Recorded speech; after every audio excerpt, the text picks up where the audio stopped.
Welcome, everyone, to this week's Menlo Midweek podcast. My name is Mark. We have Allison with us today. Hey, everybody. As well as Phil. What's up, everybody? And it's our first week back. Happy 2025, everyone. Happy New Year. We made it. We made it. Allison, it was also one of your first times back after leading worship because you had a baby. Yes, I did. Was gone for 3 months. Kind of came back in late December, did some Christmas, and then, January, back to work full time, and it's exciting. So for people that don't know who you are, remind them of who you are, what campus you work at, what you do there. Awesome. Yeah. Yes, I'm Allison. I am the worship leader at the Menlo Park campus. I've been doing that for a little over a year. Before that, I was at Saratoga as a worship leader, so I've been at Menlo Church for, I think, 3 years now. And I just welcomed a little Teddy, little baby boy, in late September. Oh my gosh, I was due in late September. Yeah. He was born in October on his own schedule. Loved that. I've been off for a couple months and I'm back and glad to be back. So, awesome. Yeah. Glad to have you back. And Phil, this was a Christmas where you were talking to us before where typically you'd go and you visit family back east. Yep, in Wisconsin. You didn't do that this year. How was that for you? Better. Yeah, much better. Yeah. Don't let them hear that. It's fine. They would know. I don't lie about this. Okay. We would typically go see Alyssa's family in Wisconsin after Christmas. And the last couple of years, we've said that's a terrible idea. So we go see them when it's better weather, and when we're honestly just better rested. Yeah. And so we hung out at home over the course of Christmas, and then had a few really nice chill days. Did some stuff locally with the kids, but it was great. Actually, it was really, really good. So glad to be back at it, and feeling optimistic about 2025. Me too. Mm-hmm. We had a pretty productive week off, I like to say. Full nesting mode. Full nesting mode. Yes. I think as I was chatting about it with my therapist last week, I was like, I think I'm channeling all the anxiousness that I'm feeling into things that I control right now, which means redoing the bathroom and reorganizing the underneath the sink. Yeah, because that's really important. You are not the first parent to have that much pent up. What do I do with this? The baby's not here yet, but I'm ready to start doing some stuff. I still feel that. I already have a list of things that I still need to do. Can I tell you a thing that's kind of disappointing that I think Allison will probably affirm in me? Is that you end up having all that energy and you have this expectation that the day the baby comes home, you're just like, oh my gosh, I'm so busy, and you're not. The baby can't do anything. Yeah. So you're changing a baby, you're nursing, you're putting the baby to sleep. Yeah. The baby's maybe you're snuggling with the baby watching a show or something, but it's kind of anticlimactic because you think, oh, we're going to be so busy when the baby gets home. And when you have one child, you're like, oh, this doesn't feel as busy. You still feel kind of stressed about it. Right. When you get to kid 3 or 4, you honestly look back because you had no frame of reference and you go, how was I ever stressed about one child? Because it just stacks and stacks and stacks. So all that energy, use it. It's awesome. But I would just say there is an unexpected lull in the first few weeks of coming home with your first baby that I just did not expect. And I'm looking at him and I'm like, all right, bro, when are you walking? What are we doing? Let's do some stuff. When can we hang out? Exactly. And there's just, especially Greer, he was he's our oldest. Yeah. He would smile at you. He didn't roll. He didn't do any of that longest of all the kids. Yeah. And so he's just chill. What's he doing? Oh, he's laying in the pack and play. Just hanging out? Just chilling. So, it's unexpected. Yeah. It is. Yeah, there definitely. But it also kind of feels magical. You're like, wait. Okay. It's so still. I mean, they cry, but you're in the in-betweens. Brandon or the baby? Both. Okay. And me. Yeah. Oh, man. But it is quite. And then also I will say, your anxiousness to do things for you will continue. Okay. Brandon would be like, what can I clean? What can I reorganize so that you feel perfectly set up with this baby in your arms? Yep. It'll continue. Okay. I'm excited for that. It's going to be great, dude. It is going to be great. So good. I know. It is the best. Babies are the best. They are. Love truly babies. So I can Phil isn't lying when he says that because whenever there's a baby anywhere near him in the sanctuary, I know. Somehow it gets magnetically attached to Phil by the end of the service. I can also attest to this because multiple times I've been at Menlo, around Menlo, and Teddy will be fussing, and Phil will come over and he's like, I got you. Let's go. like enamored Yeah. and totally chill. Did you It's see happened 3 Parker? or 4 Did times. you see the picture of Parker without the helmet on or oxygen Yes, today? I did. It's Oh my so cute. God. It's the I best. love it. So this is one of the triplets. Yes. You So can't see cute. this, but it's really, I mean, It's just Just adorable. the cutest babies I've she is so cute. Cute. Yes. I know. Yep. Shout out babies. Let's go, babies. And I've new gotten to things. hold Lily for a while too. Oh, So yeah. I mean, I just love dude, her. she's So much. really She's so cute. sweet. So cute. We should have like a baby cute photo contest or something Absolutely, like that. man. We are definitely bring in Santa like a in next season year? of Yeah. people having babies on staff. That is Yeah. a thing. It is. Yeah. So if you're not pregnant yet on staff, but you're like thinking about it, I'm just saying, It's like maybe some- get Don't put that- water don't from put that out. get water from a different place, man. It's sneaking up yep, on people, it I is. think. Oh, that's so fun. Well, that's starting up new things, Phil. Just That's like we're right. starting up faith. This That's exactly first right. series Yeah, of the yeah. year. Startup I family, had- startup faith. Yeah. Yep, I had a gift that I was going to have you open. I forgot it, but it's with the startup faith thing in mind. I'll bring it next week. Perfect. But Sounds awesome. It was signifying startup faith and basically, how we're kicking off the year, looking at how the early church and the similarities between the early church and a startup now. So I'm super excited about the series. Phil, why don't you walk us through kind of inspiration for the series and then how we kicked off week 1? Yeah, so there is sort of like a normal rhythm of church world that parallels the normal rhythm of like the felt needs in the world, right? So if you're ever like, why do you do those kinds of series in January? Because we know that people are thinking about, hey, I'm ready to try something new. I want to adjust something. That's why resolutions are a thing. We also have lots of people who are sort of trying church beyond Christmas Eve for the first time. Yep. And so we grow in January quite a bit. So we're trying to like figure out how do we tap into the assumption that more people are going to be in that prodigal and skeptic space.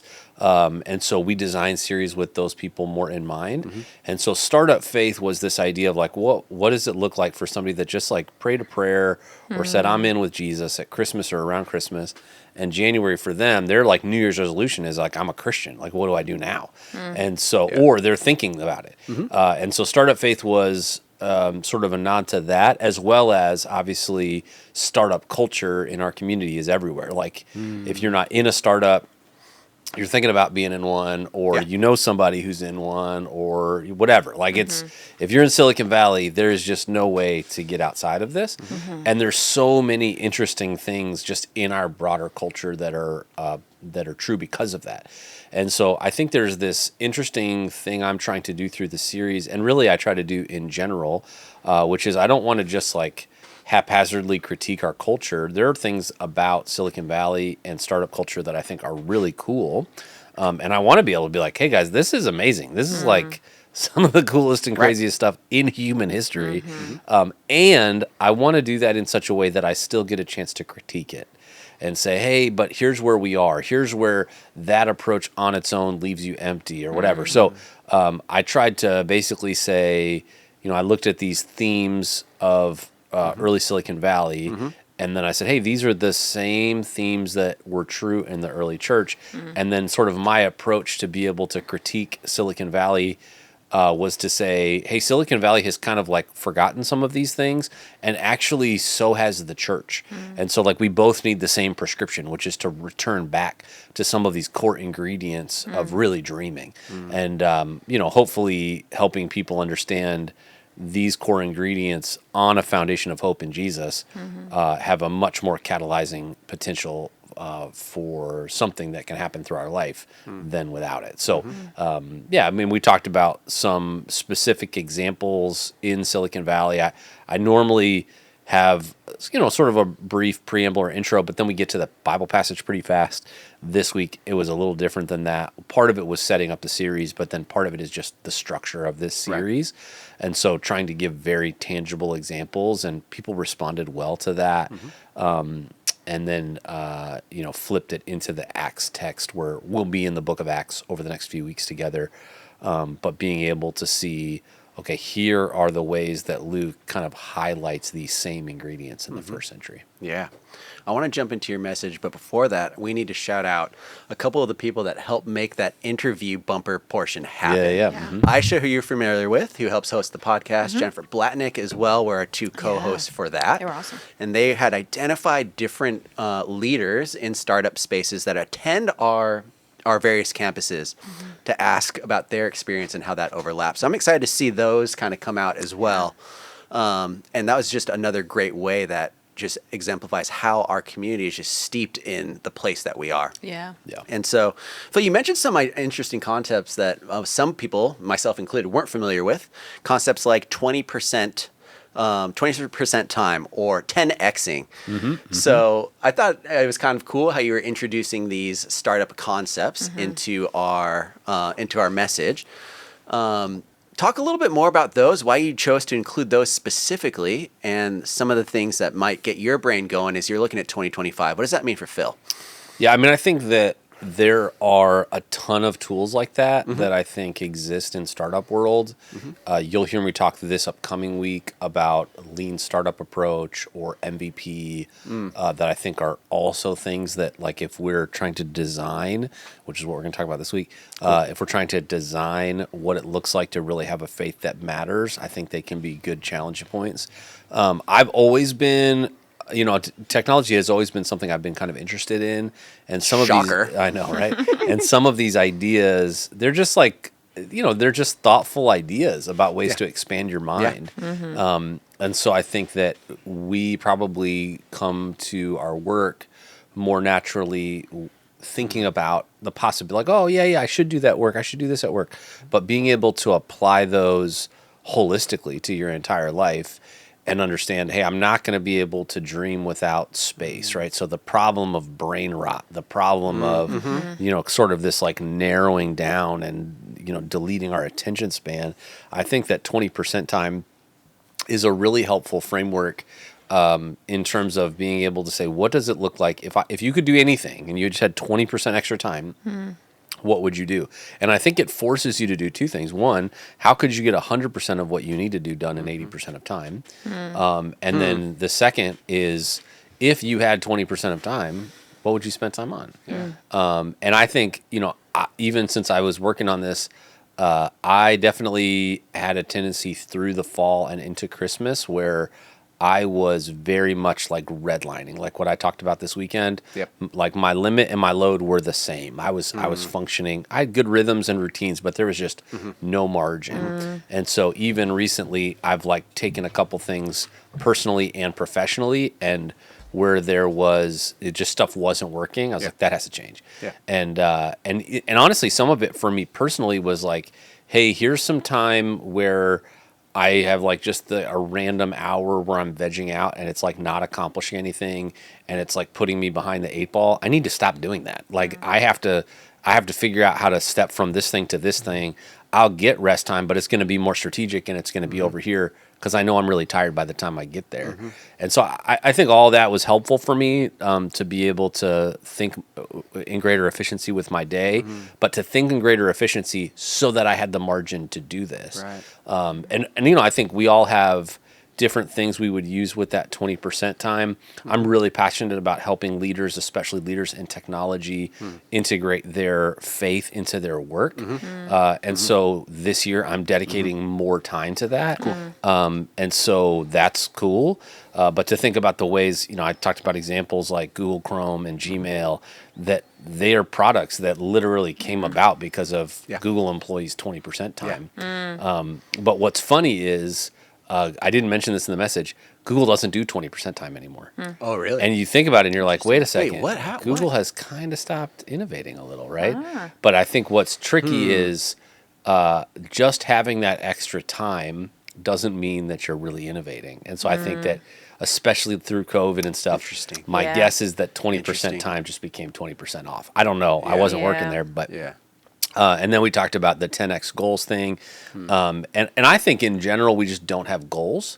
Most people, I think their goal is like survive, get to the end of the month, whatever, get to the end of the year. But I think being able to say, hey, what is it that I really want in life? What is it that I really want in this space, right? You could argue that for us at Menlo, the 3% target that we talk about over the next 10 years, that's a 10x goal, right? Like if we would have said, hey, we really want to see 25,000 people reached in the next 10 years, people would have been like, oh, that's cool. And like, oh, how many more campuses does that mean? And there's like an analog. There are strategic steps that get us from here to there, expanding current campuses and adding campuses in the next 10 years. That's mathematically possible. When we 10x that and we say we want to change culture and see God work through Menlo, get to 250,000, well, that's church planting and church networks and Menlo growing. Like it changes the conversation entirely. And I just think I think God wants us to do much more of that. And so for you, if you're thinking, oh man, I really want to make a difference. I gave the example, with this neighbor. What does it look like for you to think about your neighborhood? If you think, oh, I really want my, my cubicle neighbor at work. What about your entire floor? What about influencing your company? Right. What are those things that right now, if you were really genuinely to write down a list of goals, you go, oh man, I'd really love to be able to pay off our house in the next 15 years. I don't know. What would it look like for you to pay off your house in the next 5 years? Like to gain that kind of margin. Right. Oh, I really want my kids to be able to go to college and be able to provide for it. Oh, amazing. Like what would it take for you to have college paid for your grandkids? I just think that all those things are like these, they're going to change decisions now, but I think they just expand our thinking in a way that forces us to dream that I think is like so good and so healthy, at least for me. I think for some of us, it's easier and more life-giving to do that. I think for other people, it's a little bit more of a difficult muscle to flex, but I think it's worth it for all of us. So as I hear that, I think about, freshness part of the year. You started your message with a joke asking people how their resolutions are going. Right. So that was pretty good. Yeah. How can you help guide us in what it means to set goals that are in alignment with the people and the person that God is calling me to be? Because as I hear that, I'm like, yeah, cool. A goal for my, I could have a goal that could be completely wild out in left field that isn't serving me or what God is calling on my life to help, my family or my neighbor or my kid that's coming into this world. So what's your process like as I'm thinking about, okay, I want to be smart about how I am leveraging my time and my talents. How can I point that in a way that I think that, God wants me to point that to align with him? Well, it's a great question. And I would say there's a really cool kind of ministry acronym. It's not mine. It's been around a long time called SHAPE. Oh, okay. And it's like a helpful, if you're just kind of going, hey, where would I get started? As I think about dreaming and I'm like kind of going to start brainstorming with some of this margin time, I'm trying to make sure I get the acronym right. S is spiritual gifts. So there's a list of spiritual gifts in your Bible. You can just Google it, right? I also would say that those gifts in the Bible are not designed to be comprehensive. So it's likely that there's additional gifts, but they're a great place to start. And even some people have kind of taken categories of that, like gift of encouragement, gift of hospitality, gift of teaching. And so that like there's spiritual gifts. There's kind of, what is your heart, right? Like what is, when you go, like I think about this specific, in the acronym, I think it's Heart for Ministry. I think about this individual space. I think about middle school students. I was talking to somebody today. They're like, I just love middle school students. And I'm like, that is incredible. Like amazing. I have a middle schooler. That's amazing. Thank you. And so like, what's your heart for ministry? A is abilities and skills. So like, what are those things that are easy for you, that are like hard for other people that you go, this comes naturally. Like this just isn't a problem for me. And then P is personality. And so like, how are you wired? If you're somebody that's like, I have to have the list and I'm going to work through the list. And then E is experience. Cool. I might even add the like heart for ministry one as like, what are you specifically passionate about beyond just ministry? And so I think if you've never done an exercise like that, there are actual assessments online. You can go do SHAPE assessment, and it'll kind of spit out some descriptions. And then as you're dreaming a little bit, you can kind of go, hey, here's some things I'm dreaming about. And I can see that they line up with who I'm meant to be. There's lots of great tools that help you kind of identify that. I think all the self-awareness tools, whether we're talking about like strength finders, I know it's a little controversial, but like Enneagram, like the more we know ourselves, I think the greater capacity we have in the space of dreaming and brainstorming to go, this feels like, for me, I'd go, oh man, I love when I see somebody playing drums. Like, that looks so cool. I'd love to be able to do that. I can't do that. Like, that's not a few lessons away from me. I'm just not built to do it. So that might be like a fun dream for me. And maybe in heaven I'll play drums. But for now, that's going to be a put it on the shelf one. But what are the things that line up with the shape that God has built me to be and the dreams that he's placed in me? Wow. That's great. Allison, I'm curious for you. Yeah. You had, obviously, we've talked about this, but you've had something that happened to you over the last month where you birthed the baby. Yeah. Beautiful. That's probably completely shifted your focus in what you thought you were headed towards. Yeah. I'm sure there are a lot of people listening to this may have had a similar disruptor in the last 6 months or so, Yeah. whether that's a child or maybe a kid's going off to college or a change in job or vocation. Yeah, for sure. So how has that change affected the way that you are dreaming now? Yeah. That is such a good question. It's interesting for me this year as I'm just like entering the new year. I feel like I'm kind of lagging on my like resolutions or goals, but I've been thinking about just this year, and for me, I like to try and pick a word. You know, like you pick an intention, Phil picks an intention, or people pick words, and I'm still trying to pray about it and figure it out. But I've been landing on it, thinking about either direction or growth, just because I feel like for the last 5-10 years of my life, I knew kind of the direction I was going in. It might have changed a couple times, but this whole process of growing a child and bringing a child into this world has really kind of transformed me in ways that I didn't know I would be transformed. And so I think this year, I kind of want to, it's almost like the first page of a new book that I feel like is being written. And so for me, thinking about this and thinking about goals and just what my life and my calling is, I feel like I'm kind of refiguring that out. Yeah. And so it'll be an interesting year. Last year was all about like the growth of an actual child. I found out I was pregnant in January. And so this year will just be, it's almost like a rebirth for myself, figuring out what God is calling me to do in this time, in this place, in a more specific way.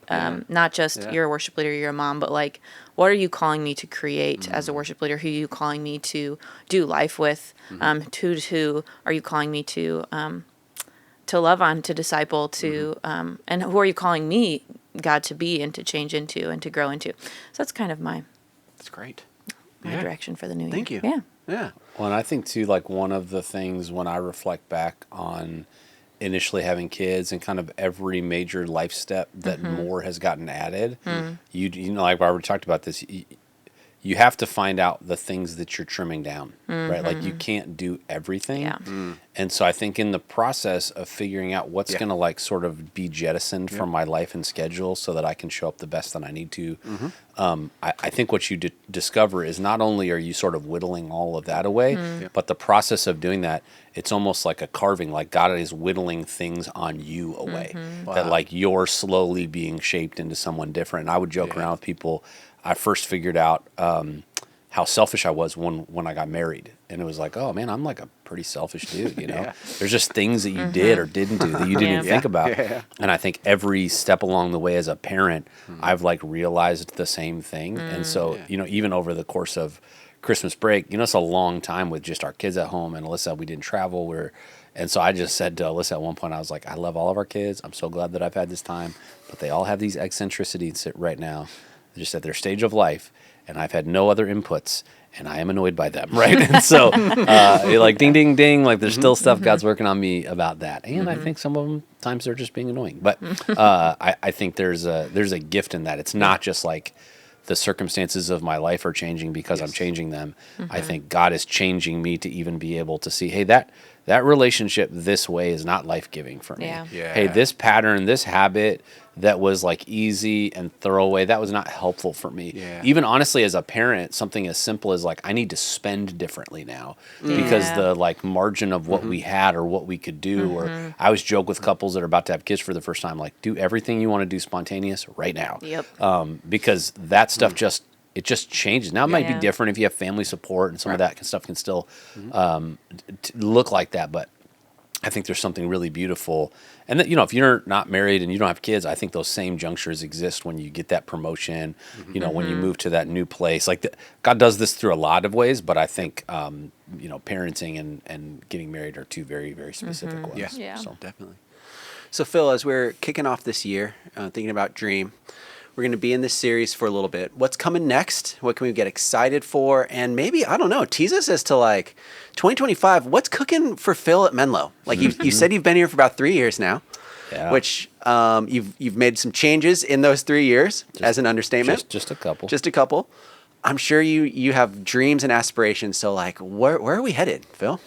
Yeah, I mean, I think it's funny because culturally we think about the year in January through December terms, but in ministry, because of the way our financial year runs and the way we kind of think about ministering for people, we think really about a school year kind of, right? That's our ministry year.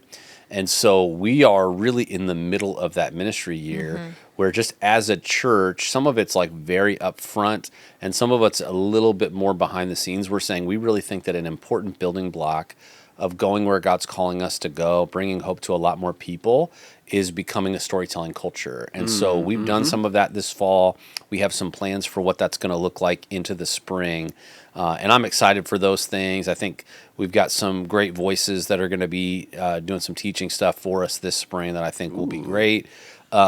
We've got some fun events that I think are going to be awesome that you'll hear about. One in particular that I think is going to be whoa, that's a Menlo thing we do all the time now. So I think that'll be great.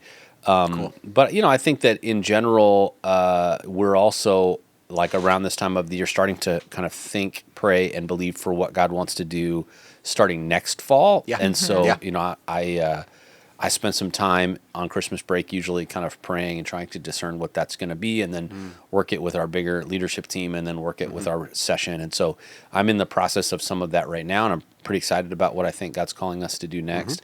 So I think there's some really good work ahead for us, but I think in general, hopefully being a place that as we navigate the uncertainty of 2025, and I think the uncertainty of the world in 2025, I think there's going to be a lot of opportunities, hopefully, for people to go, hey, this is the conversation I want to have, and whether it's in a life group or it's on a weekend or it's engaging online, there's going to be ways for me to join that conversation.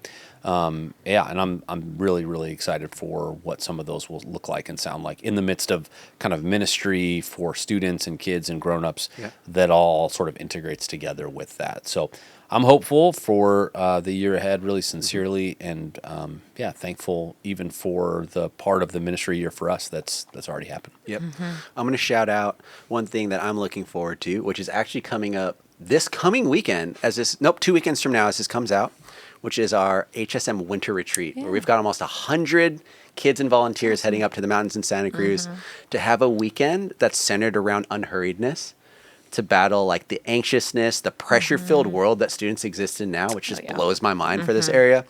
And so I'm super stoked about that. And then Phil, I want you to shout out one of our flagship programs that we run across the year that we teased at this weekend, which is Discover Menlo. So what is that? Who's that for? And who does that benefit? Totally. Yeah. So Discover Menlo would be for somebody that says, hey, I've been kind of spectating, and maybe you've only ever been somebody that's engaged online with Menlo.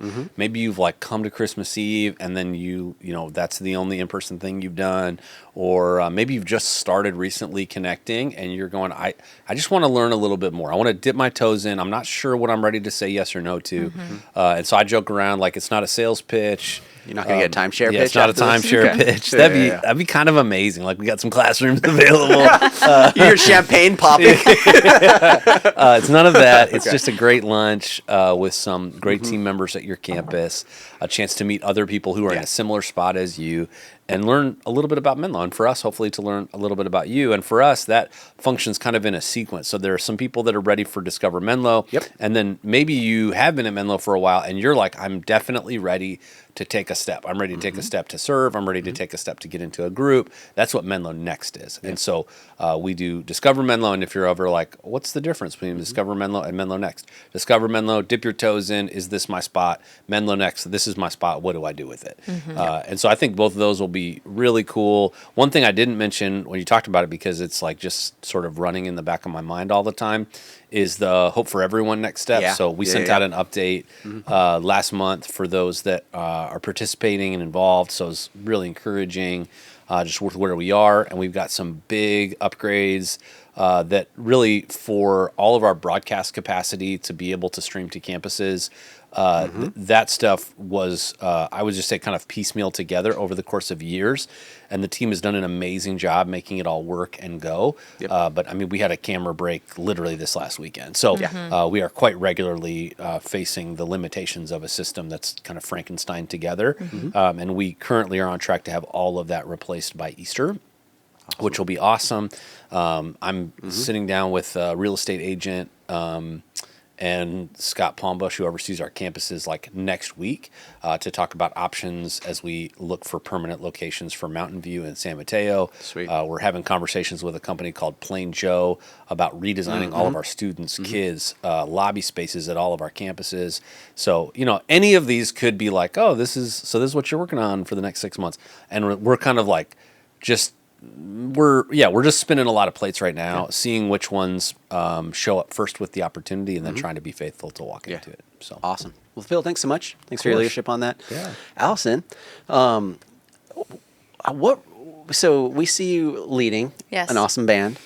Those awesome band members are volunteers. Yes, they are. So Shameless plug. Shameless plug for you and your team. You guys do an amazing job. What do you look for in someone that is for your band? And I can give a little shout out to production as well. If you see it either online or in a screen, that's our production team doing production team things. So. Always. As shameless plug, both for production and worship, we have incredible volunteers who dedicate a lot of time every week to learning the set and doing it with a worshipful heart. And we're always looking for people who have experience in worship or have experience with pop or rock music or music in general. We always need people. Bass players, drummers. Drummers? Yeah, drummers. Phil's going to drum. Phil's in the pipeline. Yeah. He's pretty far down, but he's in there. But there are V drums now, so she'd just mute me and then put the track on and anyway. You would never know. Phil's still drumming. That's a great tapping idea. really light. If anyone wants to pretend. No. Awesome. And that's at every campus as Every well. Allison campus, represents our Menlo Park campus. San Mateo, Menlo Park, all that jazz. Yep. So, and then, online too. We'd love to find a space for you to fit on any one of our teams, whether that's in person or online. So you can text our team. If you have someone in mind that you're like, hey, that person might be great serving our team, let us know. We'd love to sit down and have a coffee with them. You can text us 650-600-0402. Shoot Allison, me, or Phil an email. For sure. Have a great week, everyone. A great start to 2025, and we'll see you soon. Happy New Year. Bye, everybody.